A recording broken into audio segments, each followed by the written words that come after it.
मरियम ये बताएं कि आपने इस जगह पे खड़े होके आपने कहा था कि जनरल बाजवा की एक्सटेंशन के गुनाह में आप शामिल नहीं थी।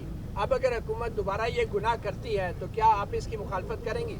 देखिए, मैं एक तो जब ये सवाल उठेगा कबल अज़ वक्त मैं स्पेकुलेशन पे इसका जवाब नहीं देना चाहूँगी। ये गुनाह है या नहीं? एक सेकेंड। दूसरी बात ये कि जिस शख्स ने ये कंट्रोवर्सी जानबूझ के छेड़ी है उस शख्स का नाम फितना खान है। उसका काम ही फितना डालना है और मैं अब वो किसी एक बयान पे अपने टिक जाएं कहीं। आप देख लें कि जब वो गवर्नमेंट में थे और एक पेज पे थे तो वो सिपा सलार की तारीफ़ें हमें दिन रात सुनने को मिलती थी।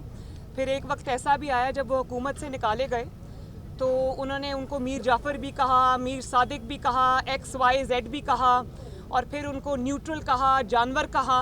और अब अचानक अगर वो इस बात पे आ जाए, पहले वो किसी एक स्टांस पे खड़े हों तो मैं उसके ऊपर गुफ्तगू करूं। पे खड़ी हैं? मैं अपने असूल पे खड़ी हूं। मरियम फराह गोगी के खिलाफ जो मुकदमा था वो ख़त्म कर दिया गया है और आप हीरो की अंगूठी का भी अक्सर जिक्र करती हैं, तो वो हीरो की अंगूठी के स्कैंडल में क्या पेशरफ्त हुई है? मलिक रियाज को शामिल तफ्तीश किया जाएगा या नहीं? देखिए, मेरी बात सुने, मैं हीरो की अंगूठी का जिक्र नहीं करती। वो ये खुद कर रही हैं कि 3 कैरेट का डायमंड नहीं चाहिए, 5 कैरेट का डायमंड चाहिए क्योंकि फाइल पे सिग्नेचर्स होने। पेशरफ्त क्या है? तो अगर पेशरफ्त नहीं हुई तो इस पे पेशरफ्त होनी चाहिए।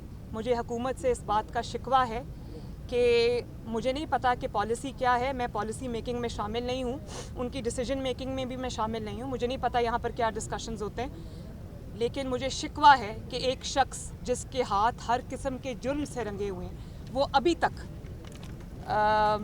जो है वो किसी केस का, किसी सज़ा का उसको सामना नहीं है।